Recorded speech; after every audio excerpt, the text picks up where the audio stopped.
have Mr. David Ewing with ADP.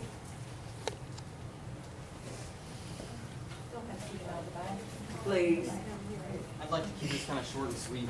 I'm just going to hand this to everybody. Is anybody familiar with ADP up here? No. Automated data processing. We handle back office solutions for companies. Payroll, tax filing, insurance services. Y'all need a few more? What I'd rather do, if we can, is schedule an executive meeting. Is that possible? No, sir. No, sir. You can't not do that. Y'all have a good one. Thanks. Thank you. We have Auditor Malden here. Could you come down and elaborate, please, about automatic data processing? My name is Miller Edwards, and the mayor asked me to come here to see if you all had any questions relative to the outsourcing payroll.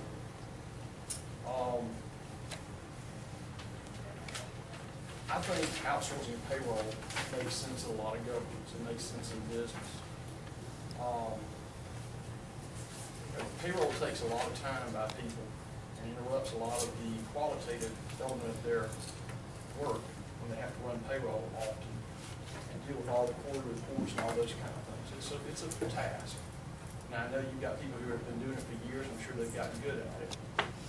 But it is one of those kind of things that when it comes to bang for the buck, most of my clients, and we serve about 300 governments, very much, I'd say at least 90% of them outsource their payroll.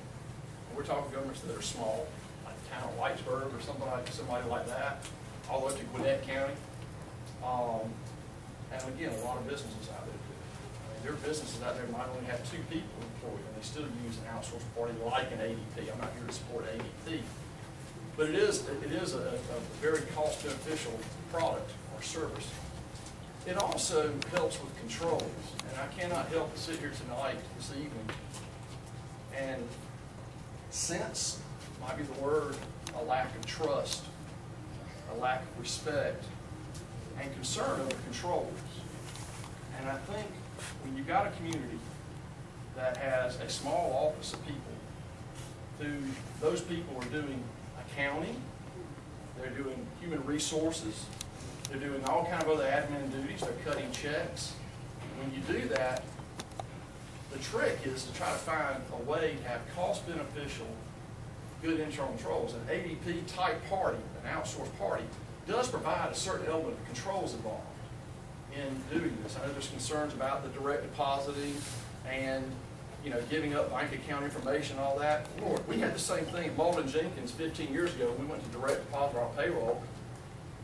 I'd have to say I was a little suspicious. I mean, I'm about to give people information I don't even know. Well, things have changed in this world we live in, and I can tell you, as an employee of Malden Jenkins, it is incredibly convenient to not have to go grab my check, stand in line, and make a deposit. Especially if I'm out of town or running around somewhere, it's not that convenient. So from that standpoint, I can see it being a good thing. But of course, there's all kinds of ways to skin the cat.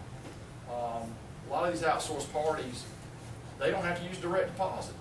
They can even do things like process your payroll and issue checks. The check would say City of Gordon with maybe a little logo of like ADP or whoever the outsourced party is would be on there. They'd be the ones actually cutting the checks. By them cutting the checks, we now have another party involved in helping establish controls. And that's just something to think about, is trying to find ways that are cost beneficial enhancements of controls. And a small community, a small government, and you all are that becomes difficult to do sometimes. It's real hard. As an auditor, we can write up management points and findings all the time and talk about how you can do better with internal controls, but sometimes it's not cost beneficial. You can't all of a sudden take a community this size and say, well, we want to have your office have 7 people in it. 7 people so you can have the perfect internal control structure. But what you can do is try to engineer what you do and how you do it to do your best to promote good, sound, safekeeping, and controls. And I do think outsourcing payroll is one step in being able to do that. along with many other things. I mean, tonight I've heard y'all talk about who's on the bank accounts.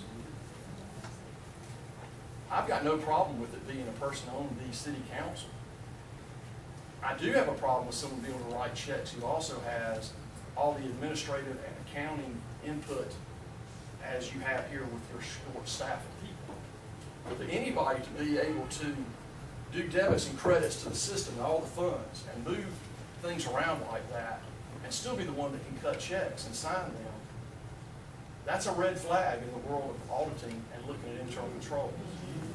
You'd like to have somebody doing the accounting and then someone else writing the check and someone else signing the check. But we don't necessarily have that either. The movement of funds that I heard earlier tonight, movement of funds is not required by a resolution with Georgia Fund 1. None of my clients go through a resolution to do that. The resolution is how you spend the monies ultimately. All governments, cities, counties, water authorities, whatever it might be, most of them in Georgia have a Georgia Fund 1 account. It's a great place to park money for a short period of time or even a long period of time based on rates and the convenience factor of getting that money. People wire money from Georgia Fund 1 to their operating account all the time. The controls, and remember we had this discussion back in February when you were all talking about the budget. The control is how that money is ultimately spent. And that's where the budget is important, because the budget is your legal level of control of how it's ultimately spent. Moving it from one bank account to another in the name of trying to put it in the right place so the checks can be issued. I've never had anyone have to go to city council to have moving the money from Georgia Fund 1. We've always done it. And that may be one of those things, that's what, if we've always done it that way, I respect that. But I'm just telling you, it's not required to do it that way. The best thing to do If is it's not in the budget, let me explain one thing to you, reason I say that. If it's not listed in our budget, when we begin our budget in October, if we do not have any money to be transferred out of the One Georgia Fund as our money to help cover the budget, nobody can change that budget except this council, including any funds that are moved. okay. And what That's our charge. what I'm trying to tell you is, in the world of generally accepted accounting principles and the idea of budgets, what you all do is not customary with the way other communities do these things.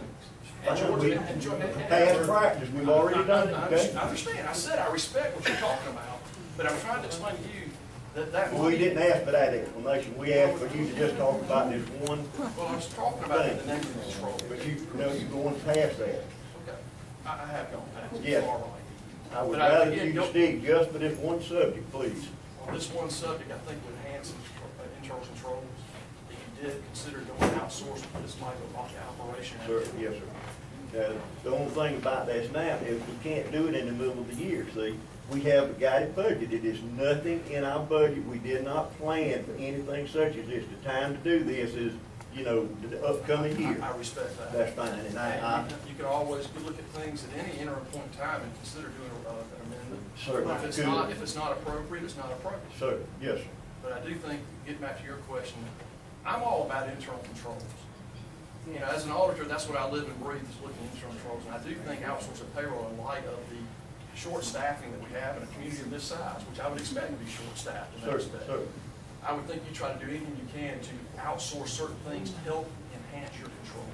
Sir, I agree with that. So that's where I'm coming from.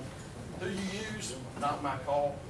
I'm just here to share and shed light on the concept. Sir, sir. There's proper time and place for all of it, you know, plan it at the end of the year as we go into the new year. I mean, I respect that. Sure. and to add to what you're saying, it doesn't matter, as you say with ADP, they are world renowned, if I'm not mistaken, and I believe, he shared that with me, that the previous bank, and I may be talking, you know, because, you know, I guess he felt the need, but, with Mars Bank, they are now, I don't know who they're using, but they outsource theirs. A lot of places do. The bank here in Gordon, direct Like I said, it's a deposit. win-win in most cases. It helps Exactly. promote controls and it is cost-effective and efficient to do.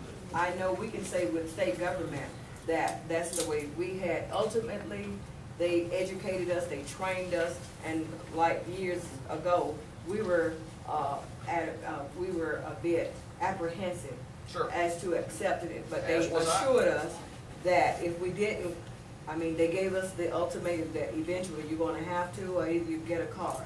So with this being said, as an administrative decision, this is something we want, is the control and trust and the integrity, which goes along with I think it would this. be a good thing in that respect. I think most people involved would appreciate what's being attempted to happen. Thank you so much. Thank you. Is Mr. Mark Hardison available? All right. Next, we'll move on to the Wilkinson County School